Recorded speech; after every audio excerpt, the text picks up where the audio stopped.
Assalamualaikum warahmatullahi wabarakatuh. Halo, apa kabar semuanya? Kembali lagi di video pembelajaran Bahasa Indonesia bersama dengan Ibu Revi. Baik, pada video pembelajaran kali ini kita akan membahas terkait bab surat pribadi dan surat dinas. Nah, materi apa saja yang akan kita bahas pada video kali ini? Yuk, kita simak video berikut.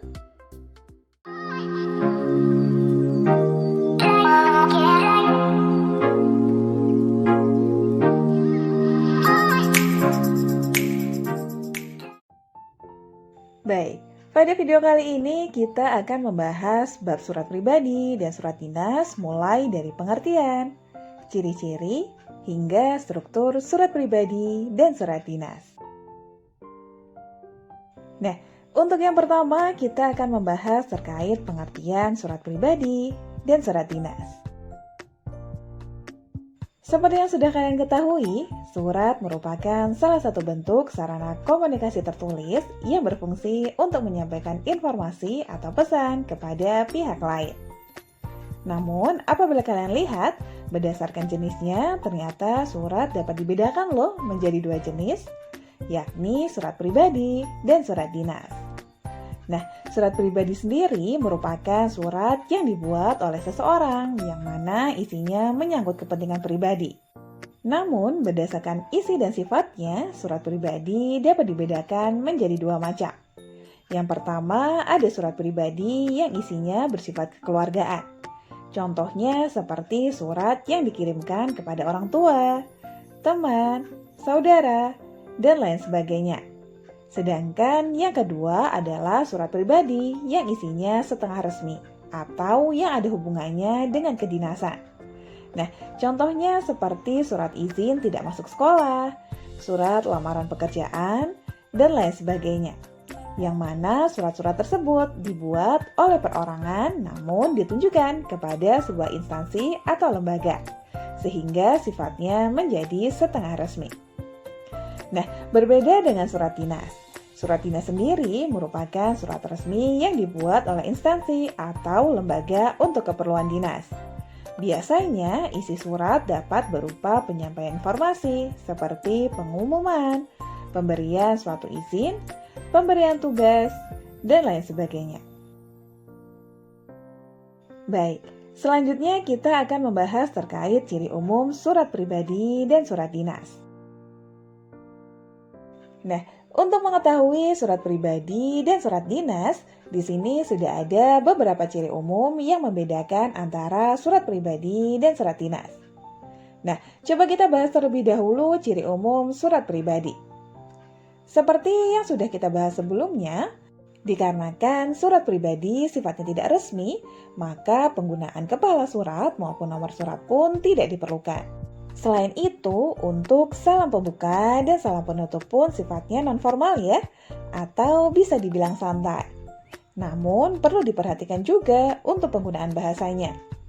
Karena bahasa yang digunakan dalam surat pribadi pun perlu disesuaikan dengan tujuannya. Contohnya, misal dalam membuat surat pribadi setengah resmi, seperti surat izin tidak masuk sekolah. Maka bahasa yang digunakan pun harus baku. Berbeda apabila surat pribadi tersebut sifatnya tidak resmi, maka boleh menggunakan bahasa yang tidak baku. Nah, ciri surat pribadi yang terakhir adalah format yang digunakan lebih bebas. Artinya tidak ada aturan khusus dalam menulis surat pribadi. Nah, berikutnya kita akan membahas ciri umum surat dinas. Berbeda dengan surat pribadi, surat dinas ternyata memiliki format yang teratur. Yang mana surat dinas dilengkapi dengan adanya kepala surat, nomor surat, salam pembuka, dan salam penutup, serta beberapa bagian lainnya seperti lampiran dan perihal. Nah, selain itu, bahasa yang digunakan pun harus baku ya, mengingat surat dinas ini adalah surat resmi yang dibuat oleh sebuah instansi atau lembaga. Selanjutnya kita akan membahas struktur surat pribadi dan surat dinas. Yang pertama, kita akan membahas struktur surat pribadi. Apabila kalian perhatikan, di sini sudah ada salah satu contoh surat pribadi yang mana surat tersebut terdiri atas beberapa bagian. Yang pertama ada alamat dan tanggal surat. Bagian ini pada umumnya digunakan untuk menunjukkan alamat dan waktu pembuatan surat. Nah, selanjutnya ada salam pembuka. Salam pembuka ini berfungsi sebagai bentuk penghormatan kepada penerima surat atau terhadap pihak yang dituju. Biasanya salam pembuka ini berupa kata-kata atau kalimat sapaan seperti salam kangen, salam sayang, salam rindu, assalamualaikum, dengan hormat, dan lain sebagainya. Nah, selanjutnya ada pembuka surat. Berbeda dengan salam pembuka, bagian pembuka surat ini berfungsi sebagai pengantar maksud atau isi pokok surat. Nah, biasanya kalimat yang ditulis pun menggunakan kata-kata yang membangkitkan minat penerima surat untuk membacanya. Baik, selanjutnya ada isi surat. Nah, bagian inilah yang menjadi inti atau pokok surat, yang mana pada bagian ini akan menampung maksud dari penulisan sebuah surat. Nah, berikutnya ada penutup surat. Sesuai namanya, penutup surat ini merupakan pernyataan akhir dari maksud atau isi surat yang sudah dikemukakan penulis sebelumnya. Nah, bagian ini pun bisa berisi ucapan terima kasih, doa, harapan, dan lain sebagainya. Nah, kemudian ada salam penutup. Nah, salam penutup dalam sebuah surat ada banyak ya. Di antaranya yang paling sering digunakan adalah hormat kami, hormat saya, wassalamualaikum, dan lain sebagainya. Nah, sedangkan untuk struktur yang terakhir ada pengirim surat. Nah, bagian ini berisi pihak yang bertanggung jawab atas penulisan atau penyampaian surat. Maka dari itu, sebagai bukti pertanggungjawaban, bagian penutup surat ini biasanya akan dilengkapi dengan penulisan nama dan tanda tangan penulis surat. Baik, sebelumnya kita sudah membahas struktur surat pribadi. Selanjutnya kita akan membahas struktur surat dinas. Nah, struktur surat dinas sebagian besar hampir sama ya dengan surat pribadi. Namun, ada beberapa bagian yang tidak kita temui pada surat pribadi. Di antaranya adalah kepala surat. Pada bagian ini biasanya akan memuat nama lembaga atau instansi, lambang atau logo instansi, alamat, nomor telepon, nomor faksimal, atau email. Nah, selanjutnya ada nomor surat. Nomor surat ini pun hanya ada pada surat dinas ya, yang mana isinya berupa urutan nomor surat yang bersangkutan. Dan biasanya setiap instansi pun akan memiliki susunan nomor surat yang berbeda-beda.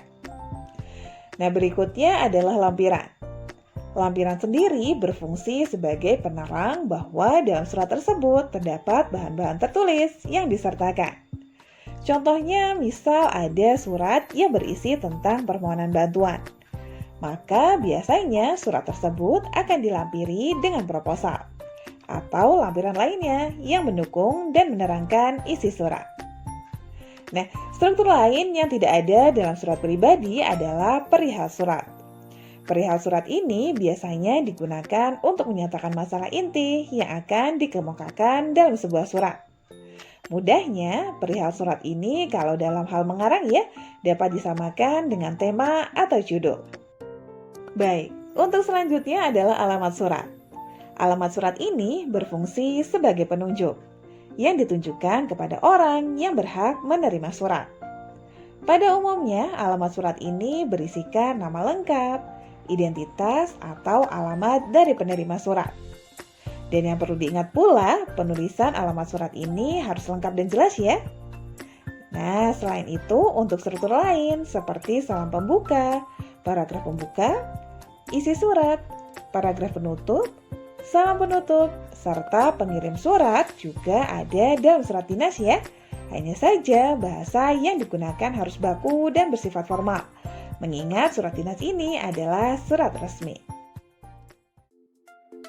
Baik, demikian tadi untuk video pembelajaran kali ini. Semoga ilmu yang disampaikan bermanfaat dan sampai jumpa di video pembelajaran selanjutnya. Wassalamualaikum warahmatullahi wabarakatuh.